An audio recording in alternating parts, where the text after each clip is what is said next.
ايه سنت لايك ገባ በወዝ ጥራግራ ምን ከመብላት አልፍም ላ ከማይም ጋር አትጣላ ደጋፊ ብዙ ነው የሚባል አባባል አለ። ወደዚህ ነው እኮ 35 ብር ማለት እኮ ድሮ ብዙ ነገር ያደርግልኛል። አንተም ድሮ አለ የተባለ ፍየል ነው ይሄ 130 ነው። ይሄ ታመ ከሆነ እንደ ህዝብ ብር አዋጡልኝ ይባላል እንጂ ዘንድሮ ደግሞ በግ ነው ፍየል የሚሸጥልን። ፍጠኝም እንዴ ለአሸንዳ ብዬ ቀርጻኝ ለመቼ ነው ለጆሊ ጁጁቱና ለሴዶ ማርሻል ውድድር ነው እንዴ? አሸንዳውን አንዴ ዘንጋዳ እያኛልኩኝ አንዴ እየሮጥኩኝ አንዴ በሶቢላ እየፈጨው አንዴ የምትሽ ደግሞ በኪዳነ ምሕረት ስም ይቅርታ ጠይቅሻለሁ። አንቺን ነው እስቲ አንዴ ድገሙ። ቆይ በደንብ አልገባልኝ። ድገሙ። መለቃቀስ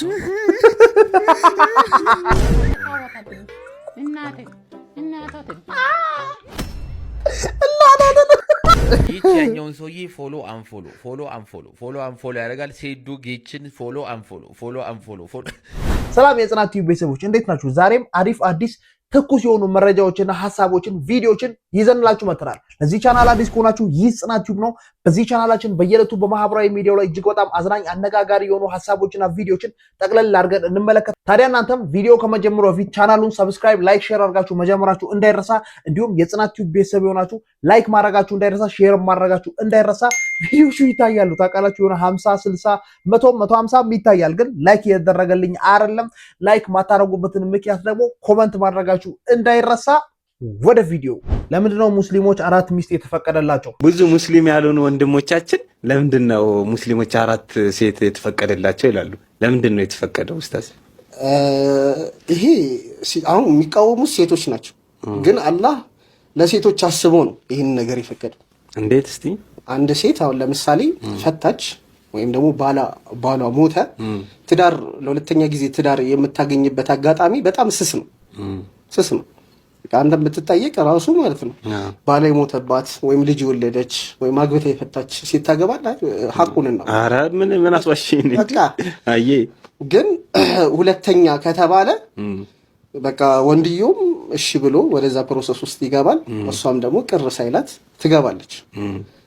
ገባ አንድ ሴት ያለ ባል ማሳለፍ ስለሌለባት ከባድ ነው እንደ ሴት ስታስበው። አሁን ያሉ ሴቶች እንጃ የሆነ የሚጠቀሙት መንገድ ካለ ወላሁ አለም። ከዛ አንፃር ከወንዶች እኛ ከባሎች የተበቃቃነን ወንድ አያስፈልገንም ወደ ማለት ሐሳብ ደረጃ ደረሱ እንጂ እሱንም እኮ እዛ ሐሳብ ደረጃ የደረሱት ሞክሩት አልሳካ ሲልላቸው ተረዳኸኝ አይደል? ሐሳቢ ይሉና የሆነ ፈላጊም ጠያቂም እንትን ሲመጣ ከዛ በኋላ ወደ ማጥላላት ደረጃ የደረሱ ሴቶች ናቸው ብዙ ጊዜ እንደዚህ የሚናገሩት። እና ኖርማል ነው። አንተ ምን ችግር አለ በቅምጥ ምናምን? ማንኛውም ሰው እኮ በተለይ ነን ሙስሊም ሊሆን ይችላል፣ ማንኛውም ወይም ደግሞ ሙስሊም ሊሆን ይችላል፣ እዚህ ኃጢአት ውስጥ ሊሳተፍ ይችላል። ምንድነው ያገባና ከዛ በኋላ ሌላ ውሽም ያስቀምጣል። ይሄንን ከሚያደርግ በቃ ቤተሰብም ዘርም በማይበላሽበት ሁኔታ በግልጽ ማለት ነው ሁለተኛ ሚስት ማግባቱ አሪፍ ነው ብዬ ነው የማስበው። ሴቶች ደግሞ ምን ይላሉ? እኔ ያቀፍኩትን የኔን የሆነን ሰው ከሌላ ሰው ጋር ተኝቶ ማሰብና ድጋሚ ወደ እኔ ጋር ሲመጣ ያን ስሜት በጣም የሚከብድ ስሜት ነው ይላሉ። ይሄ ምን ስስት ነው። ስስታም ስለሆኑ ያው ቅናትም ስላለባቸው ነው እንጂ ኖርማል ነው።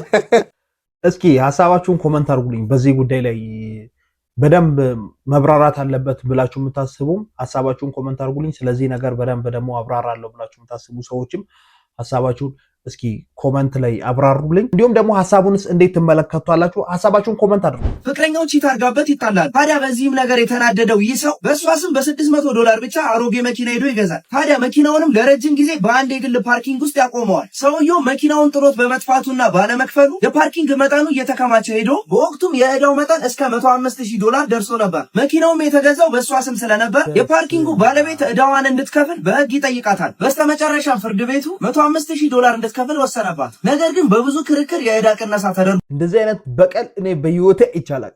ምን አይነት በቀለኛ ቢሆን እንዴት ቢያስብ ነው? ማንም እንደዚህ አይነት በቀል አያስ አንደኛ ወንጀል አልሰራም፣ ሁለተኛ እሷን አልጎዳትም፣ ማለትም በአካል በምናምን እሷን አልጎዳትም። እንደዚህ አይነት በቀል በህይወቴ ይቻላል።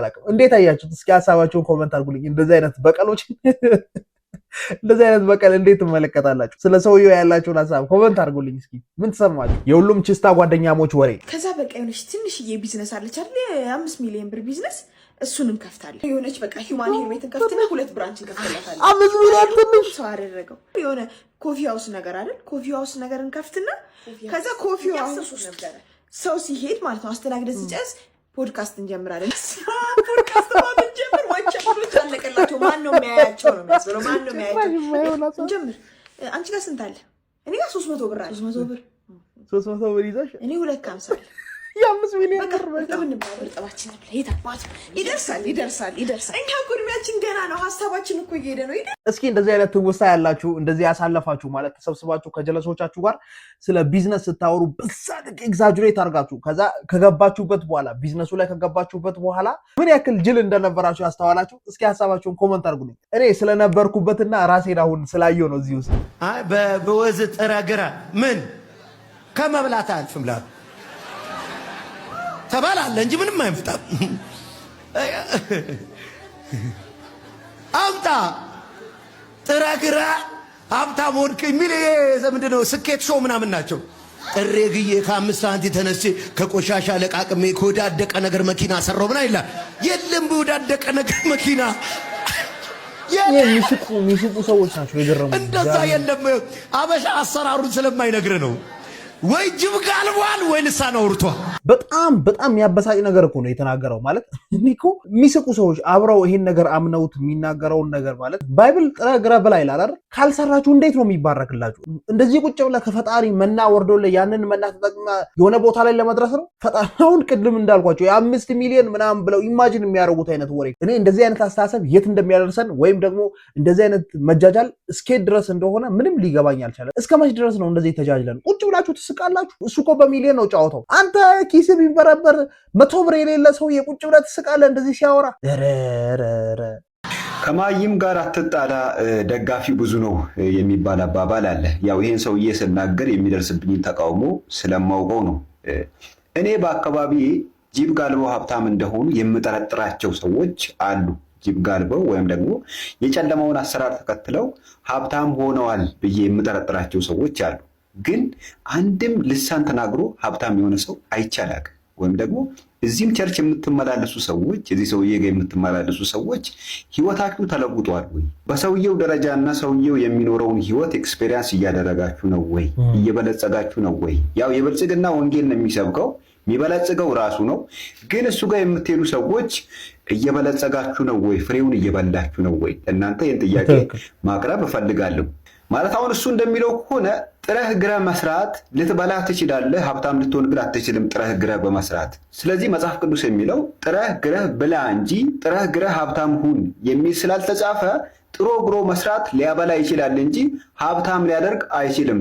ሰዎች ሀብታም የሚሆኑት በሁለት መንገድ ነው ብሏል። አንደኛ ጅብ በመጋለብ፣ ሁለተኛ ደግሞ ልሳን በመናገር ብሏል። እኔ ለእናንተ የማቀርበው ጥያቄ ልሳን ተናግሮ ሀብታም የሆነ ሰው ማን ነው? እዚህ ጋር መጥቶ አቤት ሊለኝ ይችላል።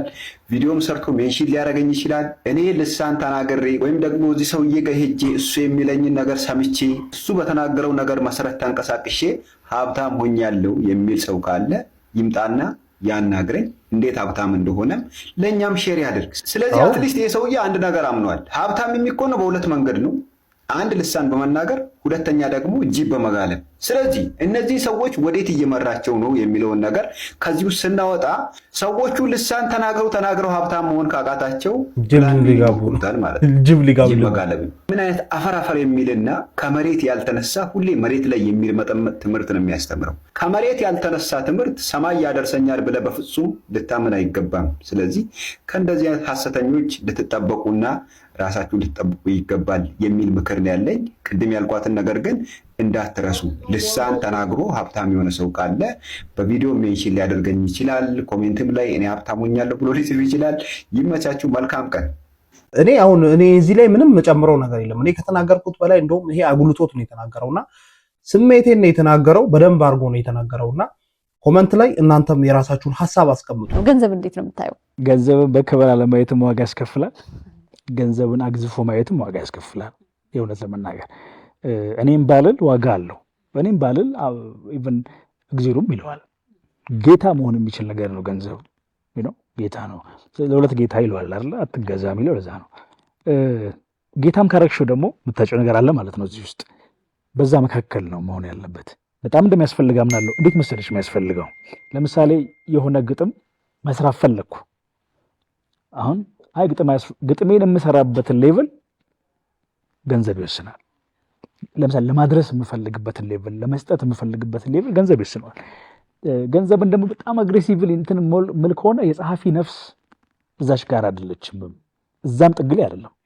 እዛም ጥግ ላይ ከሆንሽ አትጽፊም። የእውነት ለመናገር ነው የንግድ ፕሪንሲፕል ነው። ነጋዴ እንደዛ ባይ ችግር ላይ ኖሮ ይችላል። ጸሐፊ ግን ትንሽ የነፍስ ምክንያቱም አንዳንድ ነገሮችን ከንቱ ናቸው የምትያቸው ነገሮች ይኖራሉ። እንደ ጽሁፍ ዋጋ የምትሰጫቸው ነገሮች ይኖራሉ። ይህን ስል ግን የገንዘብም ዋጋ ከተናቀ አይኖርም። ምክንያቱም የምድር ቋንቋ ነው። ድሮ እኮ አሞሌጫው ነበረ ገንዘብ።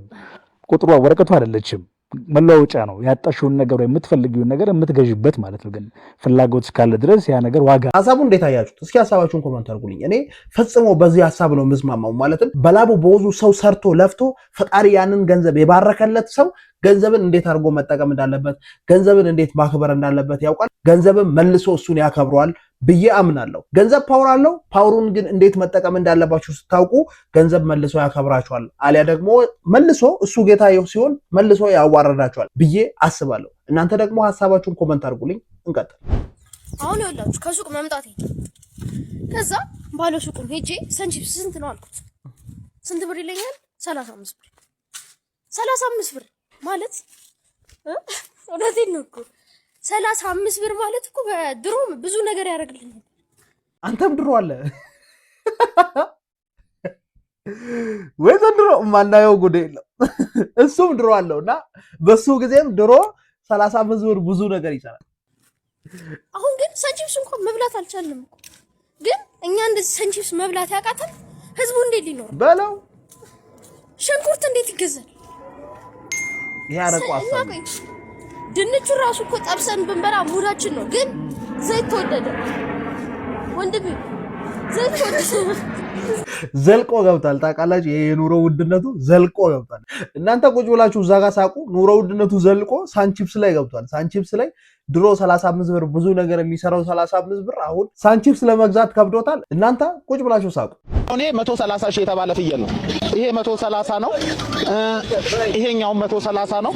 በነገራችን ላይ የተስፋ ሪቪው ቪዲዮ በማህበራዊ ሚዲያው ላይ እጅግ በጣም መነጋገሪያ ሆኖ ነበር። ስጋ ቤቱ አስወደደ ብላችሁ ተማራራላችሁ። በስጋ ቤቱ ገበሬዎች ግን በ130 ሺህ ብር ፍየል እየሸጡ ነው ብሎ መናገሩ በጣም በርካታ ተቃውሞ በማህበራዊ ሚዲያው ላይ አንስቶ ነበረ። በጣም በርካቶችም ተነጋግረውበት ነበረ። እንዲሁም ተስፋ ሪቪውም ራሱም ከአካውንቱ ላይ ቪዲዮን አንስቶታል። ከተቃውሞቹ መካከል ደግሞ ይሄ አንዱ 130 ራይድ ሰራበታለሁ እንዴ? ስምህ ነው እንዴ የምሸጠው? ቀን እየሰራ ማታ ቢማራ አያዋጣም። እኔ እኮ ፍጥነቱ ነው የመሰለኝ። ፔጋሰስ ነው እንዴ የምሸጠው? ፌስታል በልቶ ያደገ ፍየል 130 ተጫዋች አስፈረምኩ ልትል ነው የመሰለኝ 130 ስትል። ታመ ከሆነ እንደ ህዝብ ብር አዋጡልኝ ይባላል እንጂ ዘንድሮ ደግሞ በግ ነው ፍየል የሚሸጥልን። ሪቪው ትላለ እንጂ ባሪያ ነው ዋና ስራ፣ ባሪያ መሸጥ። ብቻ በጣም ብዙ ተነጋግረውበት ነበረ። በጣም ብዙ ተቃውሞ ደርሶበት ነበረ። ግን እንዴት አያችሁት? አስባችሁታል? የኑሮ ውድነቱን ማለት እውነት ከሆነ በሬ ራሱ እኮ በዛ ያስጨዋል ማለት በጣም ይወደዳል እኮ በሬ ራሱ በ130 ሺህ ብር በጣም ውድ። እንዴት ነው አሁን መንግስት ሰራተኛ ሰርቶ ይህን ነገር ለቤተሰቡ ሊያደርግ የሚችለው? በዓል አሁን እየደረሰ ነው። በቅርቡ እንቁጣጣሽ እየመጣ ነው። እንዴት አይነት ላይፍ ነው? እንዴት አይነት ሲቹዌሽን ላይ ነው የገባ ነው? እንዲሁም ደግሞ እንዴት ነው ሰው እያሰበ ያለው? አሁን 130 ሺህ ብር ፍየል እንደሚሸጥ መፖሰት ነበረበት። ኦክቹሊ እሱም አንስቶታል ከቪዲዮ። ብቻ ግን እንዴት ትመለከቷላችሁ? እስኪ ሀሳባችሁን ኮመንት አድርጉልኝ። ሚኒሻ ነው የምታስተላልፈው ነገር አለ እንዴ? አዎ ለህዝቡ አንድ ነገር ማስተላልፈው አለ። ለወጣቶች እኔን ስታዩ አትሩጡ። እናት ወልድ ብትገባ አታመልጠኝም። እኔን ስታዩ አትሩጡ። እናት ወልድ ብትገባ አታመልጠኝም። ስለዚህ ያለ ከማረክ እኔን ስታይ የሆነ መላ ወረድልኝ። Are you serious right now, bro? ከዛ እኔ እፋታለሁ። እኔ አንተን ማስገባው ማገኘው ገንዘብ ነው። ከዛ ስለዚህ እንስማማለን። የሆነ ገንዘብ ወረድልኝ። የአፈሳው ጉዳይ በማህበራዊ ሚዲያው ላይ እጅግ በጣም መነጋገሪያ ሆኗል። ማህበራዊ ሚዲያው ላይ መነጋገሪያ ባይሆንም ግራውንድ ላይ የምንመለከተው ነገር ነው። እጅግ በጣም አስፈሪ ሆኗል። ግን በጣም ብዙ ይሄ ትውልድ በጣም የሚገርመኝ አንድ ነገር ምንድነው ታውቃላችሁ? ምንም ችግርም ይምጣ ደስታም ይምጣ ያንን ነገር ወደ ፈኒ መቀየር በጣም ይችልበታልና እኔ ያ በቃ the most unserious የሆነ ጀነሬሽን ማለት ይሄ ጀነሬሽን። በእርግጥ እንደዚህ ካልሆነ በጣም ከባድ ነው። በዚህ አይነት ኑሮ ፍየል በ130,000 ብር እየተሸጠ በእንደዚህ አይነት ነገሮች ላይ ቀልድ ፈጥራ ምናምን ነገር ካልሸወድከው ተናቅላለህ። ብቻ ግን በርካታ ቪዲዮዎች በዚህ ጉዳይ በጣም አዝናኝ በሆነ መልኩ እየተሰሩ ነው የሚገኙት። ያው ነገሩ እጅግ በጣም አስጨናቂ ቢሆንም ትንሽ በዚህ መልኩ ፈታ ለማለት እየሞከርን ያለው የተረገመ እርጉም ቪዲዮግራፈር ማለት ነው። አንተ ቪዲዮን አሰጠኝም እንዴ? ለአሸንዳ ብዬ ቀርጸኝ ለመቼ ነው? ለጆሊ ጁጁቱና ለሴዶ ማርሻል ውድድር ነው እንዴ? አሸንዳውን አንዴ ዘንጋዳ እያኛኩኝ፣ አንዴ እየሮጥኩኝ፣ አንዴ በሶቢ ላይ እየፈጨው፣ አንዴ ዳማከሴ አፍንጫ ውስጥ እየሰካው እንደዛ የተቀረጽኩትን ቪዲዮ አሰጠኝም እንዴ? አይ ይሄኛው እኮ የልጃገረዶች ነው ገና ነው። ያንቺ መርምረ ነው እንዴ ቀረጽከኝ? መርምረ ነው ቀረጽከኝ? ነው ቲክቶከር እየሮጠ ዛፍ ለዛፍ ውሃ ለውሃ ቪዲዮ ላክልኝ ፋይሌ እንዲህ ተቆንድጄ አናቴ ደረቅ ቁስል ያልኩት እኔ ይህ ስለሚያለሰልስ እጠቀማለሁ። ወግ ውጣልኝ ብዬ ቪዲዮ ላክልኝ አንተ ሁቦላ ምንድን ነው እናንተ? ሁቦላ ምንድን ነው? ብቻ ለአሸንዳ በዓል እንኳን አደረሳችሁ።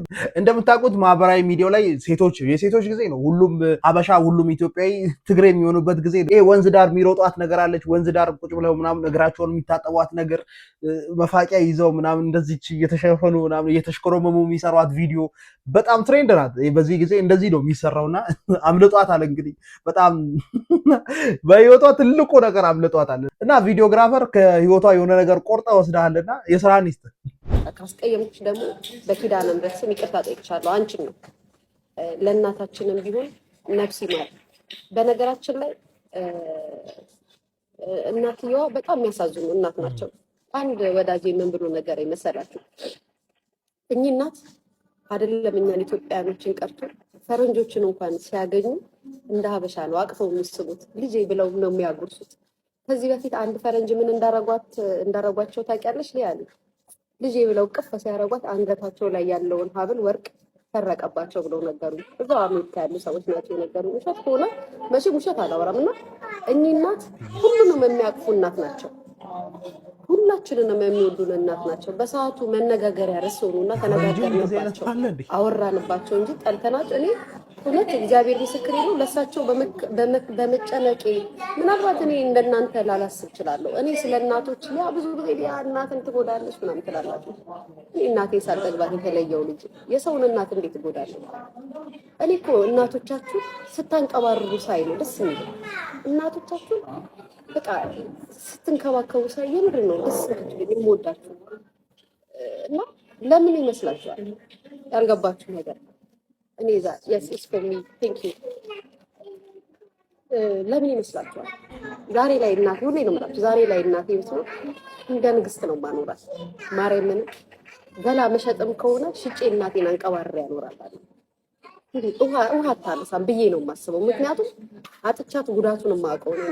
የእናቴን ማጣት እኔ ነኝ የማውቀው ስላጣኋት ማለት ነው፣ ስለሌለች።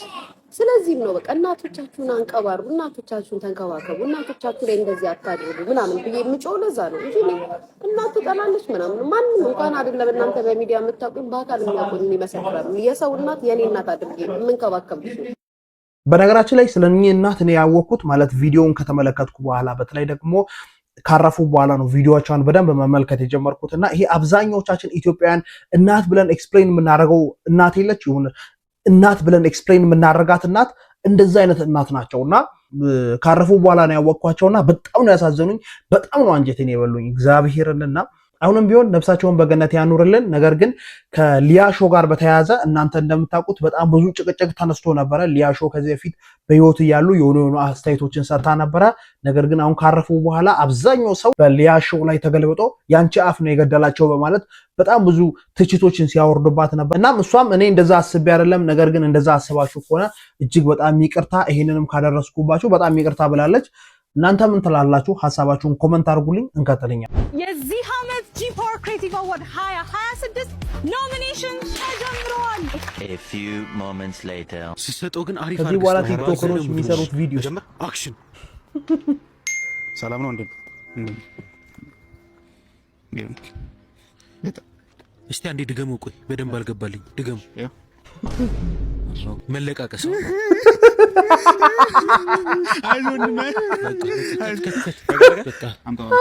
በጣም ብዙ ቪዲዮዎች ከዚህ በኋላ ሊሰሩ ነው ያሉት ነው ሐሳቡና እንዴት ትመለከታላችሁ? ማለት ከዚህ በኋላ የሚሰሩ መልካምነቶችን ታዋቂ ቲክቶከሮች የሚሰሯቸውን በጎነት መልካምነቶችን ሁሉንም ወደዛ እንውሰዳቸው ማለት ቲክቶክ አዋርድ ስለጀመረ እንደዚህ ተጠንቶበት ይሄንን የቲክቶክ አዋርዱን ለማሸነፍ እንደዚህ ያደረጉ ነው መልካምነታቸውን ወይም ደግሞ ጥሩ ጥሩ ነገሮችን ቪዲዮዎችን የሚሰሩት በጎነታቸውንም ከዚህ አንፃር እንመልከታቸው። በጣም ብዙ ስለተደጋገመብኝ ነው። ባለፈው ዶክተር ነው ይሄንን ሐሳብ ተናግሮ ነበረ። ከዚህ በኋላ እኔም ብቻ ሳይሆን ያው ዶክተር ነው በቲክቶክ እንደምታውቁት ብዙ እርዳታዎችን አሁን ከቅርብ ጊዜ ጀምሮ ደግሞ በጣም ብዙ ሰዎችን እየረዳ ነው የሚገኘውና እኔን አሁን ችግራችሁን ለኔ ከመንገራችሁ ለቲክቶከሮች ለተላለቅ ቲክቶከሮች ንገሯቸው። ከዚህ በኋላ ችግራችሁን የሚፈቱበት እንደናንተ የሚደርሱበት ሁሉም ረጂ የሚሆኑበት ጊዜ ስለሆነ ችግራችሁን ንገሯቸው። ቲክቶክ ያልከፈታችሁም ቲክቶክ ክፈቱና ዝም ብላችሁ ለታዋቂ ቲክቶከሮች ያለባችሁን ችግሮች ፍጠሩና ንገሯቸው፣ ወይም ደግሞ ያሉባችሁን ችግሮች ንገሯቸው እያለ ነበርና ዛሬ ልጅ ለውድ ደግሞታል። እናንተ እንዴት ታስባላችሁ? እስኪ ሐሳባችሁን ኮሜንት አድርጉልኝ። ከዚህ በኋላ ትላልቅ ቲክቶከሮች የሚሰሯቸው በጎነቶች የተጠኑ ናቸው ወይም ደግሞ ለቲክቶክ አዋርዱ ነው የሚያደርጉት ብለን እናስብ? ሐሳባችሁን ኮሜንት አድርጉልኝ። ኮሜዲያን ያሲኖ ደላላ ልኮኝ ነው በሰራተኛ። እሺ አያቴ ነው 5 ዓመቱ ነው እንግዲህ ሰላም እንደነሰለ ትንሽ እሺ ምንም አይነት ስራ አሰሪ እሺ ምንም እሺ እኔ ስራውዬ ነው የምመጣው። አያቴን ብቻ ጠብቂልኝ በወር 30 ሺህ ብር እሳቸው መንከባከብ ምን ያህል አስቸጋሪ ቢሆኑ ነው ከፍዬ ራሱን ቢመጣው ነበር ደግሞ ቁጭ እንደማባተን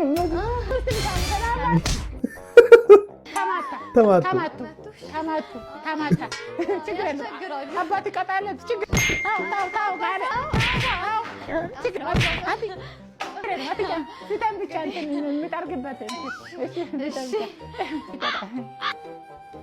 አንተ ጋር 3.5 ራሱ አንተ አትከበርም እንዴ? ተጫወቺ። እሺ እሺ እንጫወታ ተጫወታ እናቴ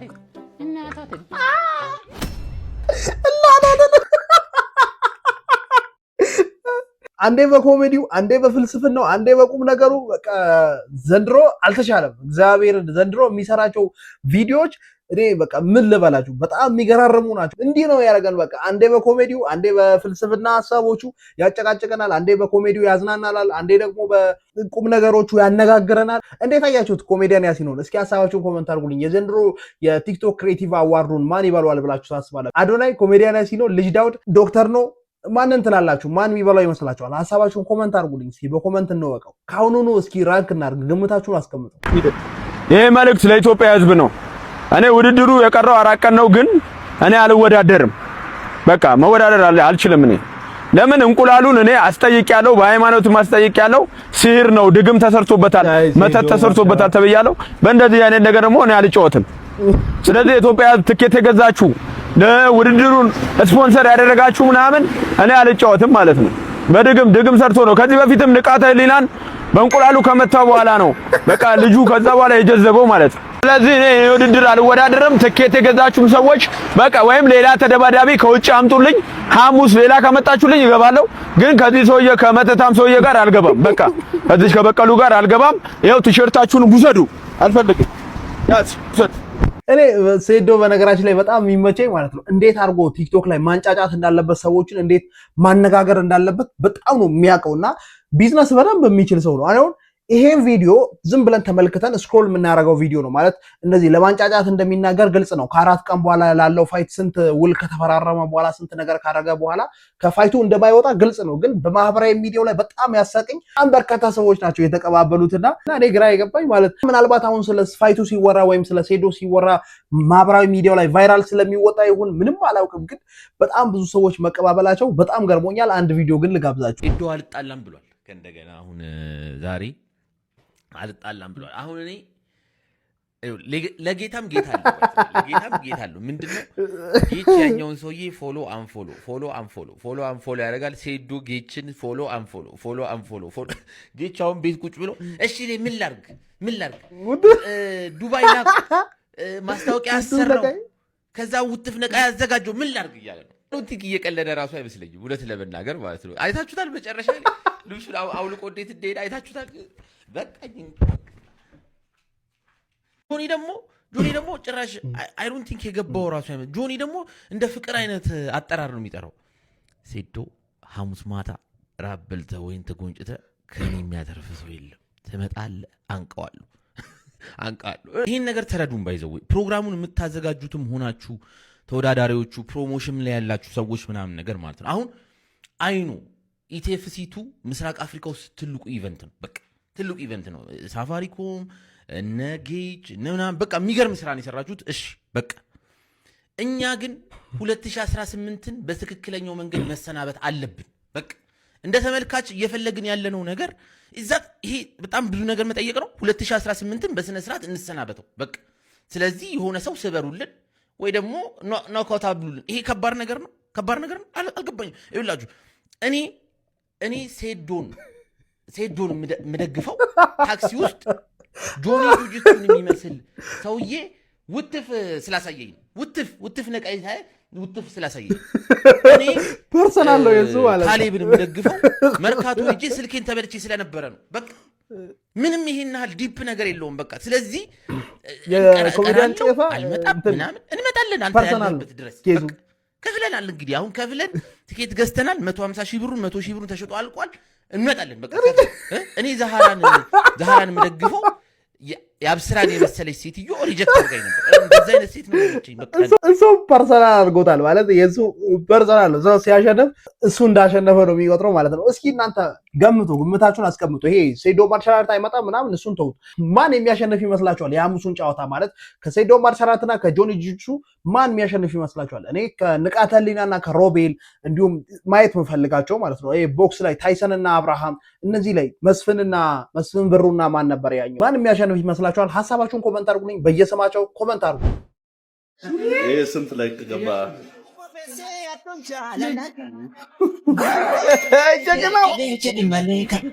እቺ ጥያቄ በነገራችን ላይ ማህበራዊ ሚዲያ ላይ በጣም መነጋገሪያ ነበረች። እሱ የጠየቃት ሌላ ነገር ነው፣ ግን አስተያየቷ ወይ እሷ የተመለከተችበት መንገድ ይሄ ያለ ዩቲዩብን ለረጅም ሰዓት ሲመለከት ለነበረ ሰው እጅግ በጣም ከባድ የሆነ አስተያየት ነው ያየችው። ማለት እንዴት አያችሁት? እስኪ አስተያየቷን ሐሳባችሁን ኮሜንት አድርጉልኝ። እንግዲህ የጽናት ዩቲዩብ ቤተሰቦች የዛሬ ቪዲዮአችን እጅግ በጣም አዝናኝ አነጋጋሪ የሆኑ ትኩስ ቪዲዮዎች ይህንን ይመስሉ ነበር። አብራችሁኝ ስለነበራችሁ እጅግ በጣም አመሰግናለሁ። ትኩስ አዝናኝ አነጋጋሪ የሆኑ ሐሳቦችና ቪዲዮዎችን ጠቅለል አድርገን ተመልክተናል ብዬ አስባለሁ። እንዳጠቃላይ ቪዲዮን እንዴት ተመለከታችሁት ኮሜንት ማድረጋችሁ እንዳይረሳ፣ እንዲሁም ደግሞ ያችን ጥቁሯን ነጭ ማድረጋችሁና የደወል ምልክቷን መንካታችሁ እንዳይረሳ፣ እንዲሁም ላይክ ማድረጋችሁ እንዳይረሳ። አብራችሁኝ ስለነበራችሁ በድጋሚ እጅግ በጣም አመሰግናለሁ።